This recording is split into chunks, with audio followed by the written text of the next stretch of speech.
Welcome back to our channel study pad. আজ আমরা আলোচনা করব দশম শ্রেণীর কোষে দেখি 11.1-এর পার্ট 2 নিয়ে, অর্থাৎ পরিবৃত্তের যে সম্পাদ্যগুলি আছে আমরা পরিবৃত্ত নিয়ে আগেই আলোচনা করেছি। বিস্তারিত আলোচনার পর আমরা কোষে দেখি যে অধ্যায়গুলি, কোষে দেখি যে সমস্যাগুলি আছে সেগুলির আমরা সমাধান করছি, প্রত্যেকটি সমাধান করছি। কারণ সমস্যা হচ্ছে যে প্রত্যেকটি ক্ষেত্রে দেখবে ত্রিভুজগুলি অঙ্কন আলাদা আলাদা আছে। এই ত্রিভুজগুলি প্রথমে অঙ্কন করা না জানলে পরিবৃত্তটা কিন্তু অঙ্কন করা একটু কঠিন হবে। তাই প্রত্যেকটা কোষে দেখি যে সমস্যা আছে সেগুলির সমাধান করা প্রয়োজন আছে। তাই প্রত্যেকটির আমরা সমাধান করছি। পার্ট 1-এ আমরা 1 এবং 2 এই দুটি সমস্যার সমাধান করেছিলাম। আজ আমরা পার্ট 2-এ 3 থেকে সমস্যার সমাধানগুলি আলোচনা করব। দেখো 3-এর দাগের সমস্যাগুলি কি বলেছে, যে একটি সমকোণী ত্রিভুজ যার সমকোণ সংলগ্ন বাহু দুটির দৈর্ঘ্য 4 সেমি ও 8 সেমি। তাহলে সমকোণ সংলগ্ন মানে সমকোণের সঙ্গে যে বাহু দুটি থাকবে সেই বাহু দুটি হচ্ছে 4 সেমি এবং 8 সেমি। তাহলে এই সমকোণী ত্রিভুজ অঙ্কন করার পর কি করতে হবে, আমাকে একটা পরিবৃত্ত অঙ্কন করতে হবে।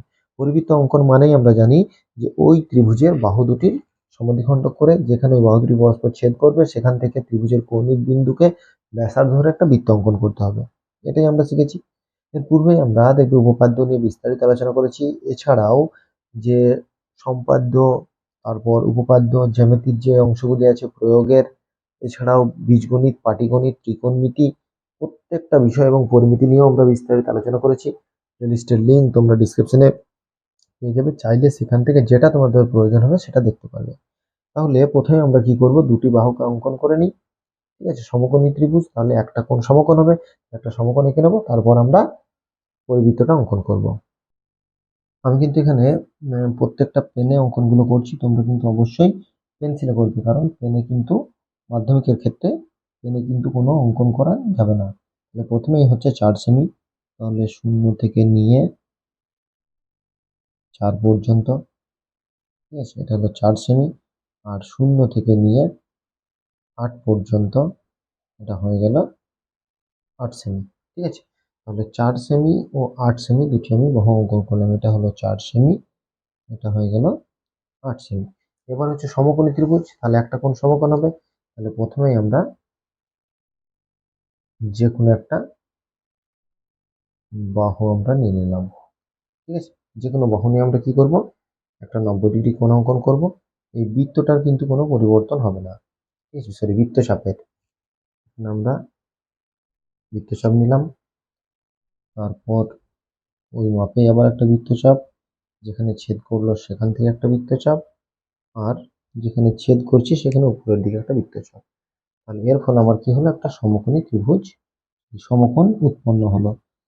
তাহলে এটা আমরা এবার যে লম্ব রেখাটা আছে এটাকে আমরা যোগ করলাম। ঠিক আছে, তাহলে সমকোণটা হয়েছে। এরপর আমরা 8 সেমিটা নিলাম, যেহেতু আমার বলে দিয়েছে সমকোণ সংলগ্ন বাহু, তাই লম্ব এবং ভূমি এখানে দেখো এটা হচ্ছে 8 সেমি কাটলাম। ঠিক আছে, এরপর হচ্ছে 4 সেমি। ঠিক আছে, 4 সেমিটাও আমি কেটে নিলাম। এরপর যে 4 সেমি আর 8 সেমি এই বাহু দুটোকে আমরা কি করব, যেখানে ছেদ করেছে এই দুটোকে আমরা যোগ করব। ঠিক আছে, তাহলে যোগ করলাম। এটার এবার নাম দিলাম আমরা এ বি। যেহেতু কোনো নাম বলিনি, এটা এক্স ও এটা ওয়াই। ঠিক আছে, এবার যে কোনো দুটো বাহুর সমদ্বিখণ্ডক করি। এই বাহুটাকেই সমদ্বিখণ্ডক করি, অর্ধেকের বেশি বৃত্তচাপ নিলাম। দেখো,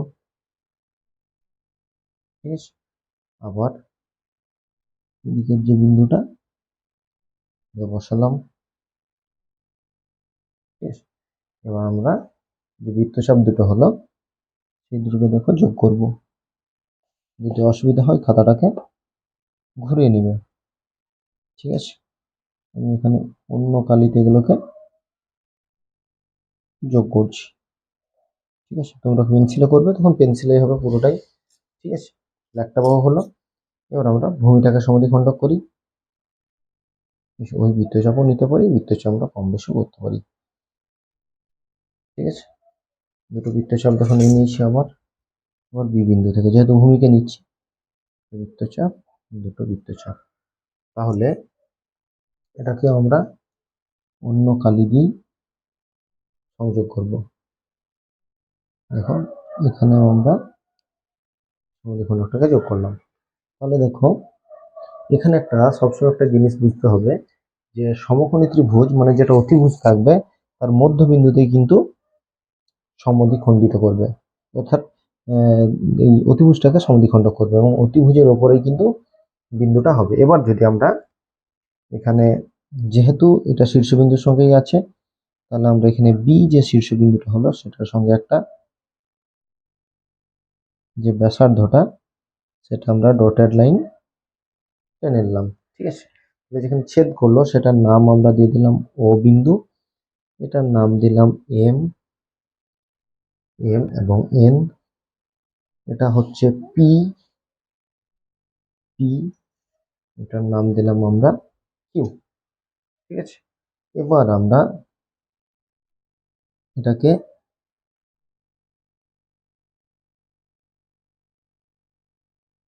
দেখো সব দিক থেকে দেখো শীর্ষবিন্দুর সঙ্গে মিলছে। তাহলে আমরা এবার এটাকে ধরে ব্যাসার্ধ ধরে বৃত্তটাকে অঙ্কন করলাম। তাহলে কোনটা ব্যাসার্ধ ধরলাম? এই যে প্রত্যেকটা শীর্ষবিন্দুর সঙ্গে এর শীর্ষবিন্দুর সঙ্গে যা বি এর সঙ্গেও তাই, আবার যদি আমরা দেখি সি এর সঙ্গেও তাই। কি করলাম? ও কে কেন্দ্র করে আমরা একটা বৃত্ত অঙ্কন করলাম। এই বৃত্তটা যখন অঙ্কন করলাম দেখো ত্রিভুজটার পরিবৃত্ত, তাহলে ত্রিভুজের যে শীর্ষবিন্দু আছে তিনটি আছে, সে তিনটিতে আমার এখানে সংযোগ করেছে। এবার আমরা যে পরিব্যাসার্ধটা সেটা মেপে নিই। কত হচ্ছে দেখো 4.7। প্রত্যেকটা ক্ষেত্রেই কিন্তু 4.7 নয়, 4.34, 4.4 হচ্ছে। তাহলে এখানে তাহলে প্রত্যেকটার দেখবে অ্যান্সার জানতে চেয়েছে যে অবস্থানটি প্রতি ক্ষেত্রে পরিকেন্দ্রের অবস্থান। এখানে পরিকেন্দ্রের অবস্থানটা কি হচ্ছে ও, পরিকেন্দ্রটা ও, তাহলে হচ্ছে পরিব্যাসার্ধটা, পরিব্যাসার্ধটা আমাকে লিখতে হবে। তাহলে পরিবৃত্তের ব্যাসার্ধ বা পরিব্যাসার্ধের দৈর্ঘ্য আমরা লিখতে পারি। এখানে কত দেখলাম 4.4 কিংবা এখানে 4.5। ঠিক আছে, 4.5 হচ্ছে 4.5। তাহলে লিখব যে ও এ সমান ও বি সমান ও সি সমান হচ্ছে 4.5 সেমি।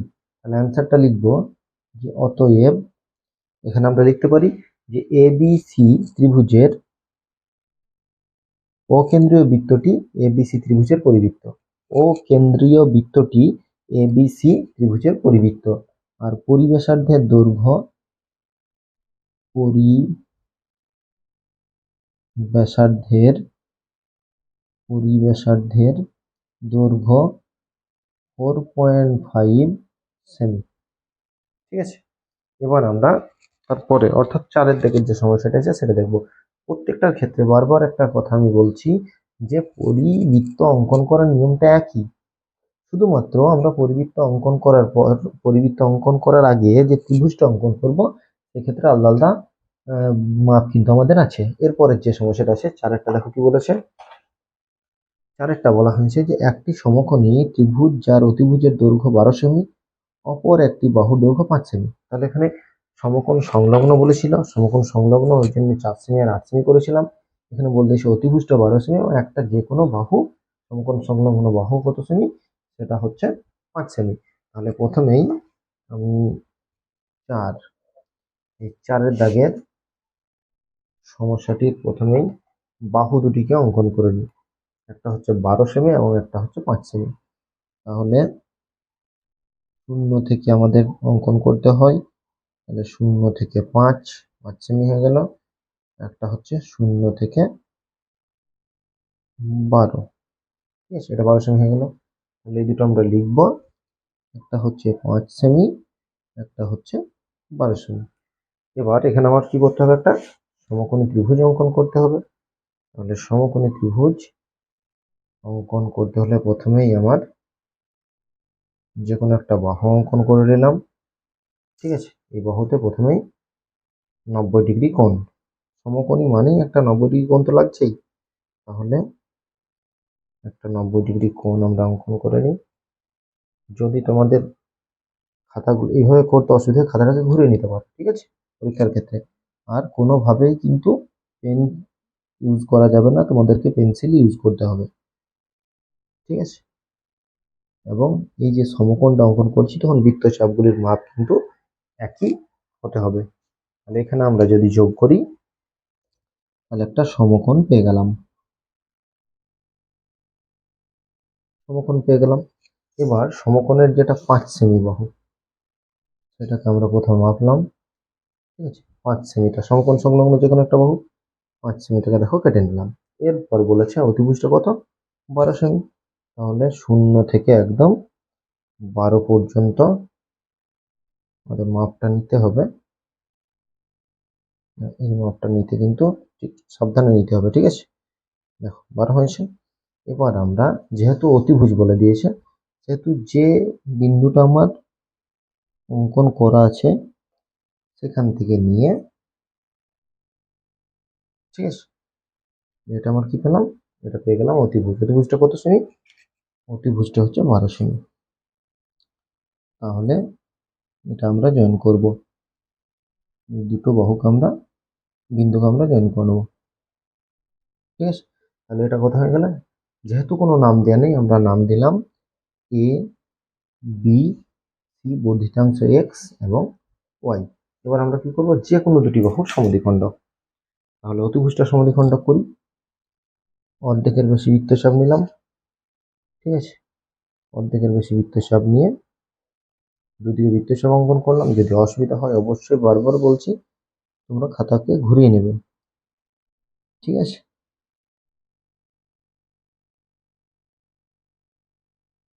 ঠিকঠাক যেন হয় সেটা দেখব, কারণ বৃত্তচাপগুলি ভুল হলে কিন্তু পরিবৃত্ত ঠিক হবে না। পরিবৃত্ত একটি সহজ পদ্ধতি, শুধুমাত্র ত্রিভুজগুলো তোমরা ক্লাস 8-এ যদি ঠিকঠাকভাবে করে থাকো তাহলে এখন সেগুলো কিন্তু কাজে লাগছে। বারবার বলি, যখনই জ্যামিতি শিখবে, আমি ক্লাস 8 থেকেই বলি যে প্রত্যেকটা ক্লাস অঙ্কের ক্ষেত্রে, প্রত্যেকটা ক্লাস প্রত্যেকটা বিষয়ের ক্ষেত্রেই, বিশেষ করে অঙ্কের ক্ষেত্রে একটি ক্লাসের সঙ্গে আরেকটি ক্লাসের লিঙ্ক আছে। তাই প্রত্যেকটা ক্লাস কিন্তু ভালোভাবে করতে হবে প্রত্যেকটি ক্লাসেরই। এবার আমরা এটা থেকে যদি একটু বেশি নিলাম, এর সঙ্গে থাকলে হয়তো অসুবিধা হতে পারে। দেখো এখানে বৃত্তচাপ, এখানেও বৃত্তচাপ, আবার ওই মাপ ধরে এখানে একটা বৃত্তচাপ, তো ক্রস হয়ে যাচ্ছে। একটু যদি ছোট করে নিই,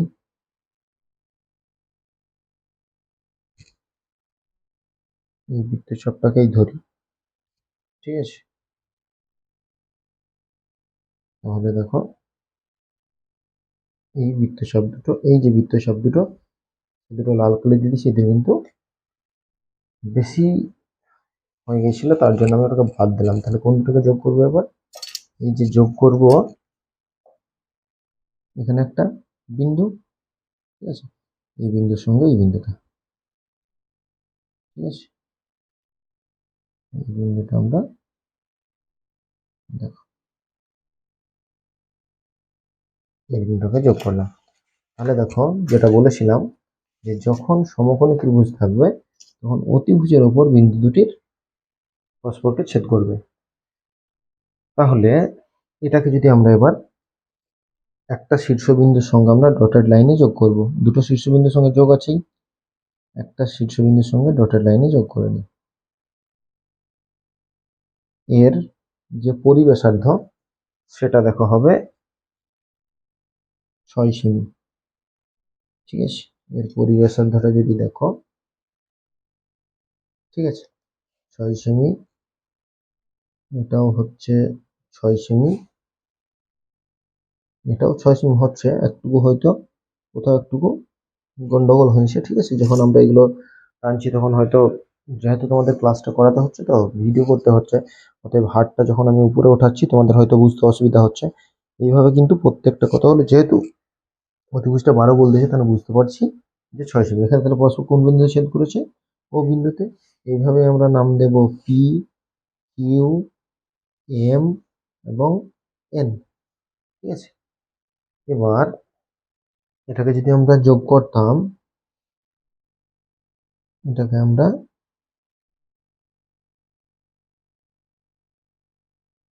একটা ব্যাসার্ধ ধরে নিলাম। ঠিক আছে। এবার আমরা পরিবৃত্তটা অঙ্কন করি। দেখো, পরিবৃত্তটা অঙ্কন করার সময় এটা পুরোটাই তোমরা ভিডিওর মধ্যে দেখতে পাচ্ছ না, ক্লাসের মধ্যে। দেখো, পরিবৃত্তটা অঙ্কন করলাম, অনেকটাই বড় পরিবৃত্ত।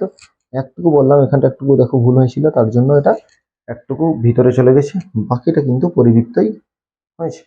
তাহলে আমরা এখানে যে ও এ, ও বি, ও সি, এটা কত পেলাম? 6 সেমি। 6 সেমি। তাহলে আমরা কি লিখবো? অতএব ব্যাসার্ধের দৈর্ঘ্য, ব্যাসার্ধের দৈর্ঘ্য 6 সেন্টিমিটার। আর কি লিখবো? যে অতএব ও কেন্দ্রীয় বৃত্তটি ত্রিভুজ এ বি সি এর পরিবৃত্ত। ঠিক আছে। তাহলে প্রত্যেকটার ক্ষেত্রে পরিবৃত্তের নিয়ম কিন্তু একই। পরিবৃত্তের কোনো রকমের কোনো নিয়মের পরিবর্তন নেই।